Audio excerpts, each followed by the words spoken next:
What do you do when a panicked stranger calls you at 2 a.m. begging for help? Most people hang up. Marcus didn't. He drove 20 minutes through a thunderstorm to reach her, and walked into a crumbling mansion worth $50 million. But the woman who answered the door wasn't what shocked him most. It was what she whispered through her tears that changed everything. "Please, don't leave me alone to die." This is the story of how one wrong number saved two people who thought love was impossible. The rain didn't start with a whisper that night.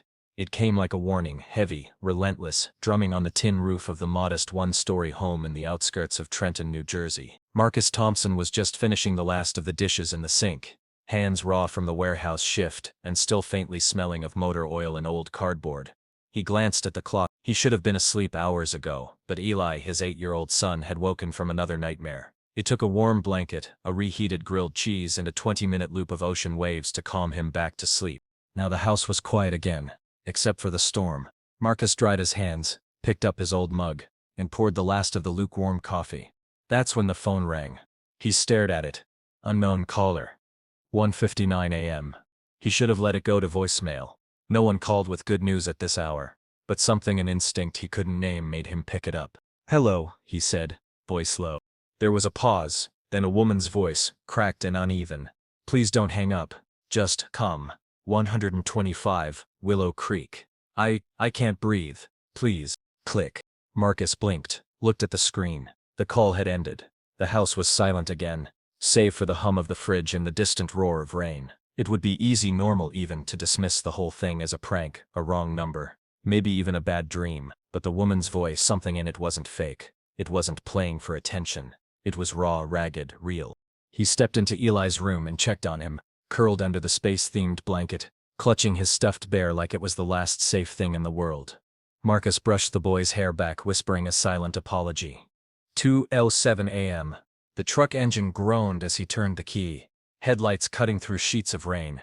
Willow Creek Drive was 15 minutes north, winding into the wooded hills above town where the old estates were remnants of another century's wealth. Marcus had been there once, years ago, delivering granite tiles for a renovation job. But 1425, that address didn't ring a bell. The GPS led him past gated properties and moss-covered signs, until he reached a rusted mailbox nearly hidden under ivy. 145, Willow Creek. No gate. The driveway stretched uphill like a tunnel between towering oaks. He hesitated, his heart thudding. This was insane. He didn't know who was up there. What if it was a setup? But he thought of that voice again, the way it cracked, like something had already broken inside it. He drove up the winding path. The mansion, if it could still be called that, stood like a shadow out of another time. Stone walls streaked with moss, shutters hanging crooked. The front porch sagged slightly, and the brass knocker was tarnished green. But the porch light was on. Marcus killed the engine and stepped into the downpour. He took the steps 2 at a time and knocked. Silence. He was about to knock again when the door creaked open. She stood there, barefoot, in a silk nightgown drenched at the hem. Her hair clung to her face, dark and wet, and her eyes were rimmed with red. She held a crystal glass loosely in one hand, half full with something amber and shaking, and she looked at him like she had seen him before, or maybe wished she hadn't. "You're not him," she whispered.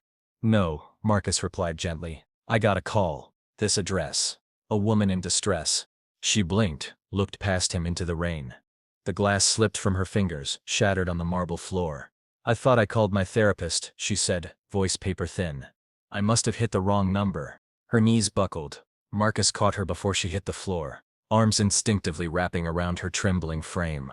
For a moment, in that doorway with rain hammering the roof above them, he felt her heartbeat against his chest, fast, desperate, alive. He guided her inside, past the broken glass, into the grand but faded living room. An ornate fireplace sat cold and lifeless beneath a crumbling portrait.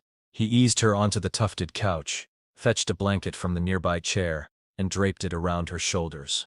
"Do you want me to call someone?" he asked. She shook her head. "There's no one left to call." She wasn't drunk, Marcus could tell that much. This was something deeper, darker. He sat on the edge of the coffee table, facing her, close enough to catch her if she fell again, but far enough to give her space. "What's your name?" he asked softly. "Victoria," she said after a long pause. "Victoria Ashworth." The name hit him like a cold wave. Everyone in Trenton knew that name. Ashworth Industries, real estate empire, billionaire heiress. But the woman sitting before him, wrapped in a blanket with mascara streaking her cheeks, didn't look like any billionaire he'd ever imagined. "I'm Marcus," he said. "Marcus Thompson." She looked at him then, really looked, and something shifted in her expression. "You came," she said, voice barely above a whisper. "A complete stranger called you at 2 in the morning and you actually came. You sounded like you needed help." "I did. I do." Her voice broke again. "My brother died tonight. Car accident. He was the only family I had left. And I was supposed to be in that car with him. But I stayed home because I was angry about something stupid. And now he's gone and I'm here and I—" The words tumbled out in a rush, years of loneliness and guilt spilling over. Marcus moved from the table to the couch, sitting beside her, not too close, but close enough. Without thinking, he reached for her hand. "Hey," he said. "Breathe. Just breathe." She looked down at their joined hands, her fingers pale against his calloused ones. "Why did you come?" she asked. "You don't know me. You have a life. A family. Why did you leave all that to help a stranger?" Marcus thought of Eli, asleep and trusting that his father would always come home. He thought of his ex-wife, who had left because she said he cared too much about everyone else. He thought of all the times he'd been told that his instinct to help was a weakness. "Because," he said, thumb tracing gentle circles on her knuckles, "sometimes people need someone to show up, even if it's the wrong person at the wrong time." Victoria's eyes filled with fresh tears, but she didn't let go of his hand. "What if I asked you to stay?" she said. "Not forever. Just until morning. I can't be alone right now. I'll pay you." "You don't have to pay me," Marcus said. "And you don't have to be alone." Outside, the storm raged on, but inside the crumbling mansion, something new was beginning. Neither of them knew it yet, but that wrong number, that desperate call in the dark, had started something that would change everything. As Victoria leaned against his shoulder, finally allowing herself to rest, Marcus wondered if maybe, just maybe, he'd been exactly where he was supposed to be all along.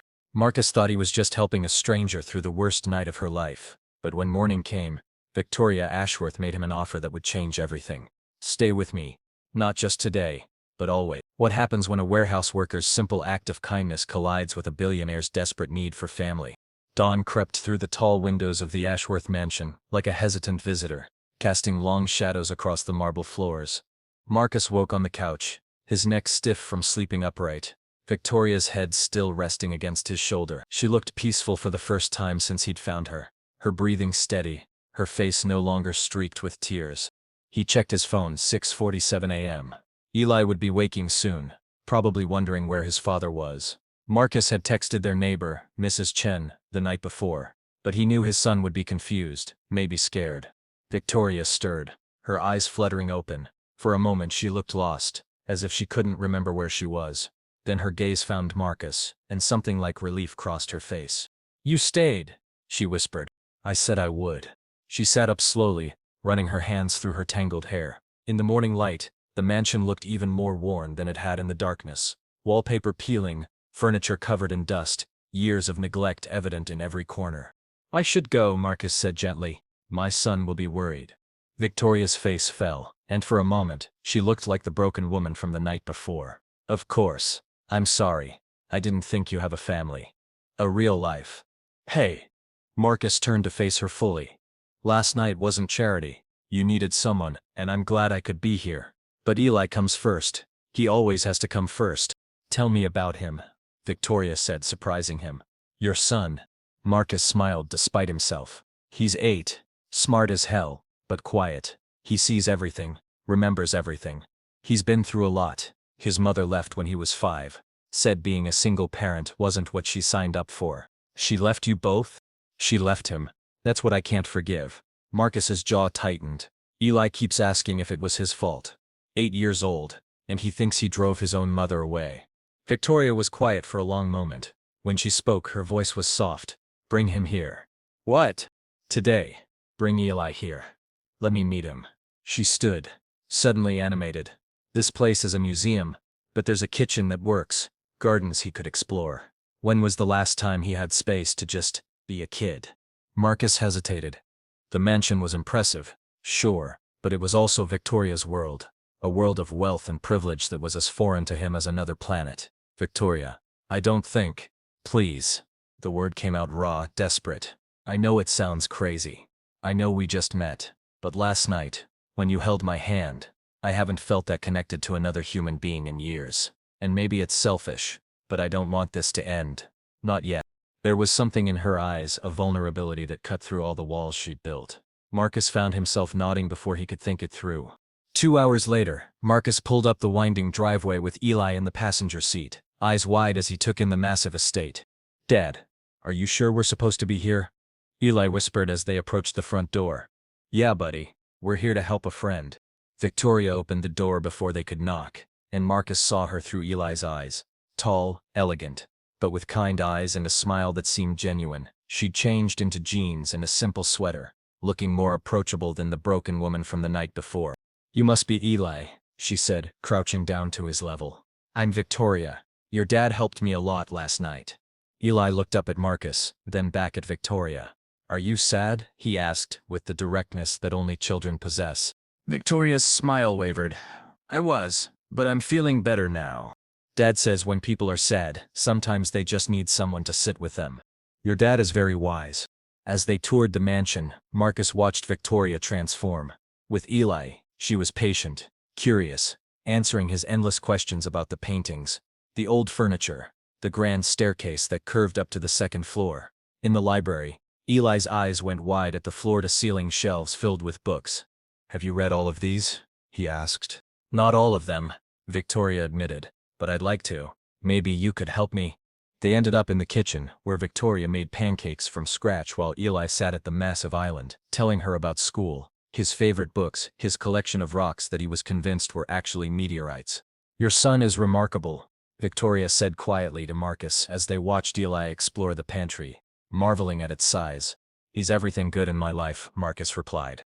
"Marcus," Victoria said, her voice suddenly serious, "I need to tell you something. About who I am, what I own.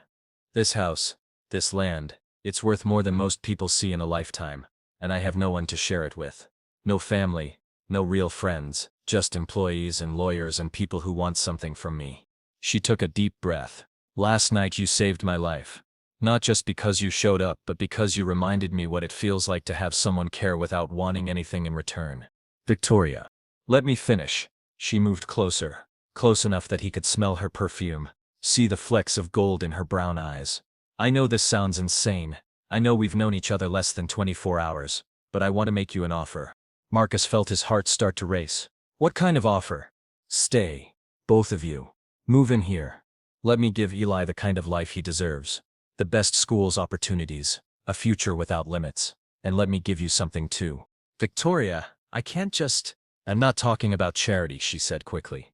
"I'm talking about partnership, about family, about maybe finding something neither of us was looking for but both of us need." Eli came running back into the kitchen, clutching something in his small hands. "Victoria, look what I found in the garden." He opened his palms to reveal a small, perfect butterfly wing, iridescent in the morning light. "It's beautiful," Victoria said, her voice soft. "But you know what? I think it's even more beautiful, because you found it." As Eli beamed up at her, Marcus felt something shift inside his chest. Maybe it was crazy. Maybe it was too fast, too much, too impossible. But looking at his son's face, seeing him light up in a way he hadn't since his mother left. "What exactly are you asking?" Marcus said quietly. Victoria met his eyes, and in them he saw hope, fear, and something that looked like love trying to take root. "I'm asking you to take a chance," she said. "On me. On us. On the possibility that sometimes the wrong number leads to exactly the right life." Outside, the storm had passed, leaving the world washed clean and new. And inside the mansion that had felt like a tomb just hours before, 3 people stood on the edge of becoming something that none of them had dared to dream of. A family. Victoria's offer hung in the air like a promise and a threat. Move into the mansion. Give Eli everything. But when Marcus's ex-wife shows up demanding custody, their newfound family faces its ultimate test. Sometimes love means fighting for what matters most, even when the whole world is against you. 3 weeks had passed since that stormy night, and the Ashworth mansion had come alive in ways Victoria never thought possible. Eli's laughter echoed through halls that had been silent for years. His drawings covered the refrigerator, his books scattered across the library floor, his small shoes kicked off by the front door. Marcus had taken a leave of absence from the warehouse, telling himself it was temporary while he figured things out. But deep down he knew there was no going back to his old life. Not when Eli was thriving like this. Not when Victoria looked at them both like they were the answer to prayers she'd never dared to speak. "Dad, watch this," Eli called from the garden, where he was teaching Victoria how to skip stones in the old fountain they'd cleaned and refilled together. Marcus smiled from the kitchen window, coffee mug in hand. This felt right in a way that scared him. Too good to last. Too perfect to be real. That's when the doorbell rang. Victoria was closer, so she went to answer it, Eli trailing behind her. Marcus followed, something cold settling in his stomach when he heard the voices from the entryway. "I'm looking for Marcus Thompson. I know he's here." Marcus's blood turned to ice. That voice, he'd hoped never to hear it again. Rachel. He stepped into view and there she was, his ex-wife looking exactly the same. Blonde hair perfectly styled, expensive clothes that smiled that had once made him believe in forever. "Hello, Marcus." Her eyes swept over the mansion's grand entrance, taking in the marble floors, the crystal chandelier, the obvious wealth. "Living well, I see. What do you want, Rachel?" "Mom?" Eli's voice was small, confused. He pressed closer to Victoria, who instinctively put a protective hand on his shoulder. Rachel's gaze shifted to their son, and for a moment, Marcus saw something that might have been regret flicker across her face. "Hello, baby. You've gotten so big." "I'm not a baby," Eli said quietly. "I'm 8. I know you are." Rachel took a step forward, but Eli stepped back, staying close to Victoria. "He doesn't know you," Marcus said, the words coming out harder than he intended. "You made that choice." "I made a mistake," Rachel said, and for the first time her voice cracked. "I was young, scared, overwhelmed. But I'm different now. I'm stable. I have a good job, a nice apartment. I want my son back." "Marcus." The words hit the room like a bomb. Victoria's hand tightened on Eli's shoulder. Eli looked up at his father with wide, frightened eyes. "No," Marcus said simply. "It's not your choice," Rachel replied, pulling papers from her purse. "I've filed for custody. Full custody. And when the court sees that you're living here," she gestured around the mansion, "with some woman you barely know, playing house with our son." "Her name is Victoria," Marcus said, his voice deadly calm. "And she's been more of a mother to Eli in 3 weeks than you were in 5 years. I'm his real mother. Real mothers don't abandon their children."